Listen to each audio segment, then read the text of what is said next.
Now move to the next question. If FO and FE denote respectively the focal length of objective and eyepiece of telescope, the magnifying power of an astronomical telescope when focused at infinity is given by. यहां पर simple question को की आपको detailed दिख रही होगी कि question कितना बड़ा है, लेकिन यहां पर सिंपल आपसे सिर्फ एक फॉर्मूला पूछा गया है प्लस एफ ई. इसके ऑप्शन में लिख रहा हूं F O minus F E C. तो यहां पर जो है वो पूछा जा रहा है कि जो इंफिनिटी के ऊपर इमेज को फोकस कर रहा है उसका जो फॉर्मूला है एस्ट्रोनॉमिकल टेलीस्कोप का वो क्या होगा. ये थोड़ा सा घुमा फिरा के जो है वो सवाल पूछा जा रहा है. सिंपल जो है ये यहाँ पर the magnifying power formula of astronomical telescope भी हो सकता है, इस तरह से भी क्वेश्चन कर सकते हैं, लेकिन ये आपको थोड़ा सा पजल्ड करने के लिए इस तरह से क्वेश्चन बनाए जाते हैं. तो अब हम देखते हैं ये वाला जो स्टूडेंट्स पहला फॉर्मूला है ये है हमारे पास length of astronomical telescope. Length of astronomical telescope का फॉर्मूला हमारे पास ये होता है, क्योंकि उसमें दो लेंस लगे होते हैं और दोनों को प्लस कर लेते हैं, तो हमारे पास जो है ये लेंथ ऑफ एस्ट्रोनॉमिकल टेलीस्कोप भी ये हम इस तरह से फॉर्मूला लिख लेते हैं, या फिर हम इसको combination of to lenses of astronomical telescope का भी फॉर्मूला कह सकते हैं. ये भी हमारे पास जो है वो टेलीस्कोप का ही फॉर्मूला है, लेकिन ये गैलीलियन टेलीस्कोप में यूज होगा.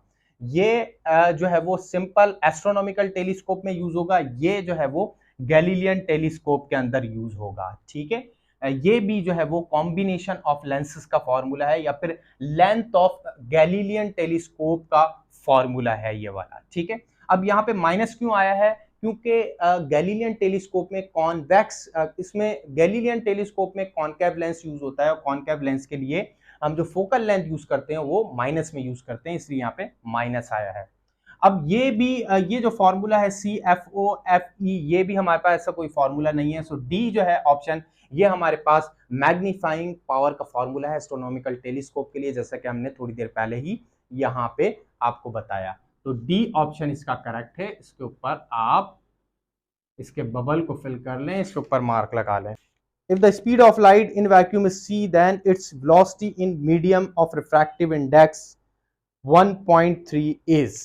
तो यहाँ पे हमसे पूछा जा रहा है कि वेलोसिटी जो है वो मीडियम में क्या होगी जब मीडियम का रिफ्रैक्टिव इंडेक्स 1.3 हो. तो यहाँ पर ऑप्शन में लिख रहा हूं, पहला ऑप्शन है इसका 1.3 सी, बी ऑप्शन है इसका c डिवाइडेड बाय 1.3, और सी ऑप्शन है इसका 1.3 और डिवाइड में c, और डी ऑप्शन है इसका c. सो जो रिफ्रैक्टिव इंडेक्स का फॉर्मूला है हमारे पास, हम जानते हैं कि रिफ्रैक्टिव इंडेक्स को n से डिनोट कराया जाता है, और ये बराबर है speed of light in air divided by speed of light in that medium. ठीक है, v जो है स्पीड ऑफ लाइट किसी भी मीडियम के लिए, और c is speed of light in air और इन वैक्यूम. ठीक है, अब n जो है वो रिफ्रैक्टिव इंडेक्स है. अब अगर यहाँ पे हमें v पूछा जा रहा है तो ये जो है वो किस तरह से हो जाएगा, ये बराबर हो जाएगा v is equal to c divided by n हो जाएगा. हमारे पास n रिफ्रैक्टिव इंडेक्स हमें दिया हुआ है 1.3 है, तो ये फॉर्मूला हमारे पास क्या आना चाहिए, final c divided by 1.3. c divided by 1.3 check करें, ये रहा b, तो b ऑप्शन इसका करेक्ट है. इसी तरह से स्टूडेंट्स फॉर्मूले में वो वैल्यूज देके आपसे मालूम कर सकते हैं कि स्पीड ऑफ लाइट वैक्यूम में क्या होगी, तो आपको जो है वो लिखना होगा, वहां पे कैलकुलेट करके बिल्कुल सॉल्व करना होगा. ये सिंपल फॉर्मूला था. अब ये भी मैं आपको बता दूं कि 1.3 जो है वो किसका रिफ्रैक्टिव इंडेक्स होता है. रिफ्रैक्टिव इंडेक्स हमारी टेक्स्ट बुक के अंदर जो है वो पूरा एक टेबल होता है, जिसमें हमारे पास air, ice, water, diamond, glass, इन सब के जो है वो रिफ्रैक्टिव इंडेक्स मौजूद होते हैं. जो सबसे कम रिफ्रैक्टिव इंडेक्स होता है वो एयर का होता है, वो होता है 1. ठीक है, उसके बाद हमारे पास आइस का रिफ्रैक्टिव इंडेक्स आता है. रिफ्रैक्टिव इंडेक्स जो है आता है n is equal to for ice के लिए, फॉर आइस आइस के लिए आता है वो आता है 1.31, वो ऑलमोस्ट 1.3 ही होता है। तो 1.3 जो रिफ्रैक्टिव इंडेक्स है ये आई के लिए है, आइस के लिए है, सॉरी, आइस का रिफ्रैक्टिव इंडेक्स 1.3 होता है ऑलमोस्ट। और अगर वाटर का देखें हम, तो वाटर के लिए हमारे पास जो रिफ्रैक्टिव इंडेक्स होता है ये होता है 1.33, ठीक है, फॉर वाटर। वाटर का रिफ्रैक्टिव इंडेक्स 1.33 जो है ये वाटर का होता है। Next, maximum detail of an object can be seen by a microscope when object is illuminated by the light of option A longer wavelength, option B shorter wavelength, option C X rays, option D UV rays. यहां पे हमसे पूछा जा रहा है कि maximum detail जो है वो ऑब्जेक्ट की वो जो है वो हमें माइक्रोस्कोप से मिलेगी कब, जब हम कौन सी लाइट जो है वो उसके ऊपर स्ट्राइक करवाएं, ठीक है।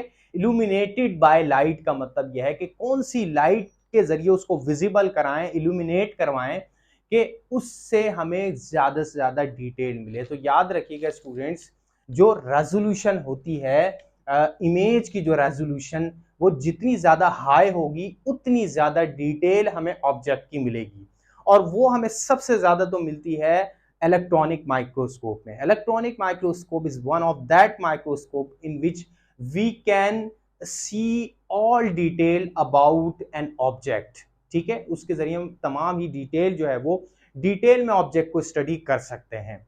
लेकिन अगर हमारे पास माइक्रोस्कोप है, कंपाउंड माइक्रोस्कोप है, तो उसके लिए कौन सी हम ऐसी लाइट यूज करें, कौन सी वेवलेंथ की लाइट यूज करें तो हमें ज्यादा डिटेल उससे मिल जाए।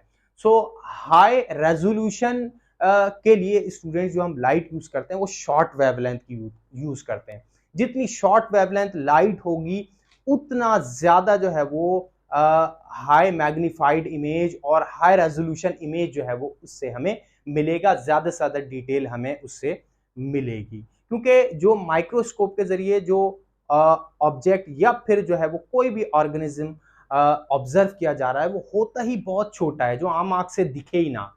तो अगर हम लाइट की वेवलेंथ ग्रेटर ले लेंगे तो उसकी डिटेल हमें नहीं मिल पाएगी।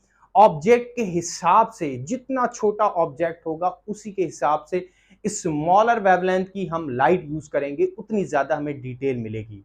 जैसा कि हमने डिफ्रैक्शन प्रोसेस में जो है वो स्टडी किया है कि डिफ्रैक्शन प्रोसेस हमें ज्यादा जो है वो क्लियर हमें जब मिलता है जब हम ऑब्स्टेकल के साइज के बराबर वेवलेंथ वाली जो है वो लाइट यूज करें।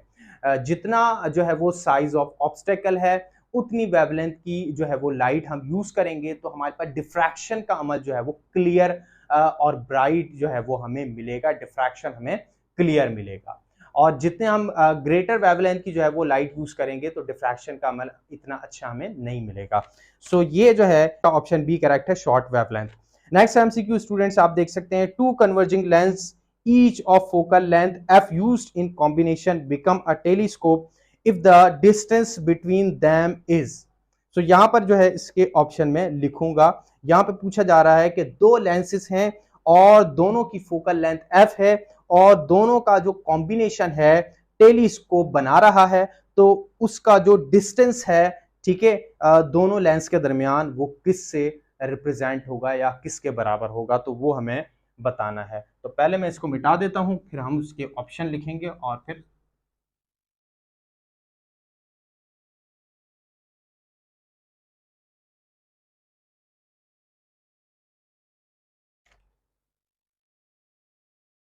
पहला एमसीक्यू, पहला ऑप्शन है एफ, सेकंड ऑप्शन है 4f और ऑप्शन सी है f डिवाइडेड बाय 2 और डी ऑप्शन है 2f।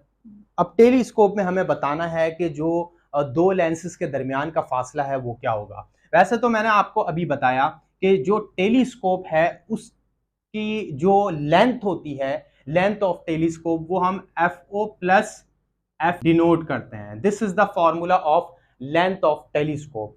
Length of telescope basically हमें दो लेंस के दरमियान का फासला ही बताती है, दो लेंस के दरमियान का फासला है।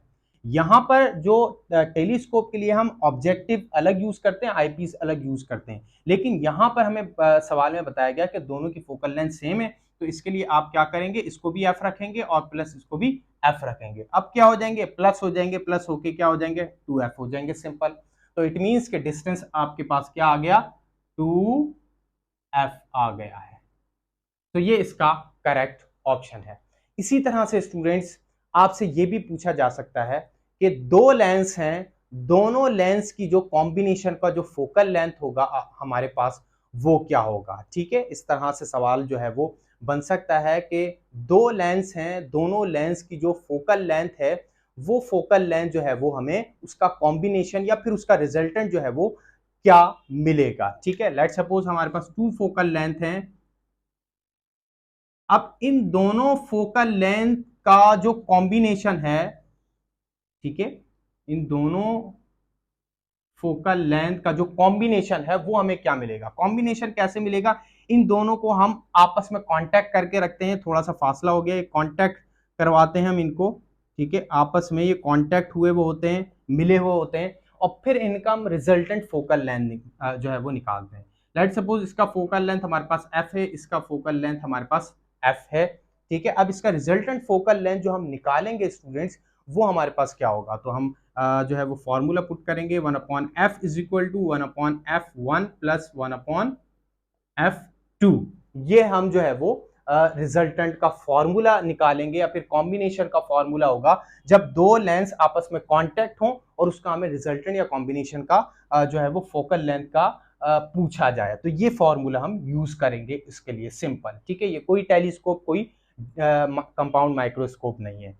अगर अच्छा यहां पर जो है वो एक बात कि हमेशा याद रखें, जो कॉम्बिनेशन होगा दो लेंसेस का उसकी फोकल लेंथ हमेशा कम आएगी। ठीक है, जैसे कि अगर लेट सपोज की फोकल लेंथ 2 है, इसकी भी फोकल लेंथ 2 है, तो हमारे पास फोकल लेंथ क्या आ जाएगी, यहां से अगर हम कैलकुलेट करें तो 2 और ये 2 1/f, तो यहां से फोकल लेंथ हमारे पास आ गई 1। ठीक है, अब आप देखें जो कॉम्बिनेशन है दोनों की फोकल लेंथ का, यहां से हमें कॉम्बिनेशन मिलेगा, और ये कॉम्बिनेशन जो होगा, कॉम्बिनेशन के जरिए जो रिजल्टेंट फोकल लेंथ होगा वो हमें कम मिलेगा, 1 आ रहा है। जबकि अगर हम इंडिविजुअल हम देखें तो जो फोकल लेंथ है ईच लेंस का वो ज्यादा है। ठीक है, इस तरह का भी एक सवाल आपसे पूछा जा सकता है। एक और सवाल आपसे पूछा जा सकता है कि लेट सपोज आपके पास जो है वो एक कंप्लीट लेंस हो, एक कंप्लीट लेंस को आप बीच में से आधा कर दें। ठीक है, आप उसको आधा कर दें और फिर आप बताएं कि हर आधे जो लेंस है, ठीक है, उसका फोकल लेंथ क्या होगा, ये भी सवाल आपसे पूछा जा सकता है। ठीक है, तो ये भी आपने इसी फॉर्मूले के जरिए कैलकुलेट करना है। लेट सपोज आपको एक लेंस कहा जाए तो उसको डायमीटर से जो है वो हाफ करें और ईच हाफ की जो है फोकल लेंथ मालूम करें, तो हम यहाँ पे फॉर्मूला बना सकते हैं, f is equal to 1/f1 plus 1/f2। ठीक है, तो दोनों हाफ जो है वो बराबर हैं, इक्वली हैं, सो लिहाजा ये जो फॉर्मूला हो जाएगा 1/f is equal to 1/f1 plus 1/f1। f2 की जगह भी हम f1 ही रखेंगे। फिर क्या होगा, फिर हम इसको मजीद सिंप्लीफाई करेंगे, तो ये f आ जाएगा, ऊपर आ जाएगा 1 प्लस 1, और ये हो जाएगा हमारे पास 2 डिवाइडेड बाय f1। ठीक है, अब इसको हम आगे हम बढ़ाते हैं यहीं से, तो ये 1/f इक्वल टू 2/f1। अब हम क्रॉस मल्टीप्लाई करेंगे तो हमारे पास जवाब जो आएगा वो आएगा 2f। 2f हमारे पास जवाब आएगा, यानी कि इसका मतलब क्या हुआ कि एक लेंस को हमने आधा किया, हाफ किया, तो ईच हाफ की फोकल लेंथ बढ़ गई। ठीक है, हाफ की सिंगल जो लेंस होगा उसकी फोकल लेंथ ग्रेटर होगी कंपेरेबल टू कॉम्बिनेशन के जो लेंस होंगे उसकी रिजल्टेंट फोकल लेंथ हमारे पास कम निकलेगी, याद रखिएगा। तो इस तरह के 3 सवाल बन सकते हैं और वो आपसे पूछे जा सकते हैं, तो आप इसको नोट डाउन कर लें, ये 3 सवाल, और ये जो है वो आपसे पूछे जा सकते हैं। अब स्टूडेंट्स यही कुछ सवाल डिस्कस करने थे। अब जैसा कि लास्ट में आपको मैं असाइनमेंट देता हूं, तो let's check comprehension. Students comprehension आपने चेक किया, इसका जवाब आपने कमेंट सेक्शन में ज़रूर देना है और उम्मीद करता हूं कि आप लोग जवाब दुरुस्त देंगे, क्योंकि फाइन इन्फो चैनल के साथ आप जुड़े हैं और जो है आप ऑथेंटिक नॉलेज जो है वो हासिल कर रहे हैं, तो लिहाजा जवाब भी आप लोग दुरुस्त देंगे। सो स्टूडेंट्स, आज की क्लास में इतना ही। ये वीडियो पसंद आए तो इसको लाइक और शेयर ज़रूर कीजिए, अपने फ्रेंड सर्कल में ज़्यादा से ज़्यादा शेयर कीजिए। इसी तरह की एक और वीडियो में, नेक्स्ट वीडियो में हम आपसे मिलते हैं। जब तक के लिए थैंक यू सो मच। अल्लाह हाफिज़।